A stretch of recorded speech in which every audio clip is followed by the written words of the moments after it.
So she reached into her coat pocket, pulled out her last $10, and slid it across the counter toward him. He looked up. She said, "Eat something.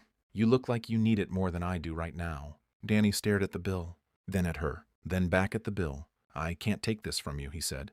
"You're not taking it," she told him. "I'm giving it." He tried to argue. She wouldn't hear it. She just patted his hand once, the way grandmothers do when the conversation is over, and turned back to her water. So he ate, and when he was done, he asked her name. She told him. He asked where she lived. She pointed loosely down the road. He didn't say much after that. He just took a napkin, wrote something down, folded it, and tucked it into his jacket pocket. Then he left. Margaret walked home, put her empty wallet in the drawer, went to bed early, the way she always did when the day had nothing left to offer. She didn't think about it again. She'd helped someone. That was enough for her. But Danny couldn't stop thinking about it. He rode home that night, turning the whole thing over in his head. A 74-year-old woman, living alone, last $10 to her name, and she gave it to a stranger without a single second of hesitation, not because she had extra, but because she understood what it felt like to need something and have nobody see you. When he got back, he walked into his chapter's meet and told them the story, word for word. He told them about her room, about her life, about the way she slid that money across the counter like it was nothing. Nobody debated it. Nobody needed convincing. They just said, "When do we leave?" That night they collected. Cash, groceries, supplies. One rider named Hector, a quiet guy, barely said 10 words the whole time. Worked for a local charity that helped elderly people apply for housing benefits and emergency support. Benefits that most people in Margaret's situation had no idea they even qualified for. By morning, they were ready. Margaret heard it before she saw it. A low rumble, distant at first, then growing, then filling the whole street. She got up, walked to her window, pulled the curtain aside, and froze. 50 motorcycles lined up down her road. Engines running, riders sitting still and straight, and Danny at the front. She stood there in her nightgown with one hand on the curtain and couldn't move. She opened her front door slowly, holding the frame to keep herself steady. Danny walked up the path first. Behind him, one by one, the riders followed, and each one set something down. Grocery bags, envelopes with cash, a brand new space heater still in the box, a bag of firewood, handwritten cards. Hector came up separately and handed her a small envelope. Inside was a note and a phone number. He explained quietly that he could help her apply for benefits. Real, legitimate government support that she had been entitled to for years and never knew about.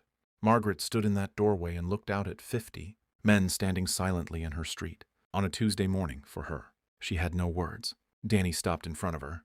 "You fed a stranger with your last $10, he said. "We just wanted to make sure you never had to do that again." She covered her mouth with both hands. Her whole body shook. One of the older riders stepped forward, a grandfather himself. He stood next to Danny and said quietly, "We ride for a lot of reasons. Today we rode for you."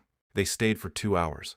They fixed her broken rain gutter, the one that had been dripping into the wall for 2 winters. They replaced a cracked window she had been covering with tape since the year before. They sat with her at her small kitchen table, drank tea she could barely afford to offer, and they listened. She talked about her late husband, about her son who had moved away years ago and slowly, gradually stopped calling, about what the neighborhood used to look like, about the diner and the regulars and the way things were. And these men who made whole rooms go quiet just by walking in. They sat there and they listened to every word. That, more than the groceries or the money or the heater, that was the real gift.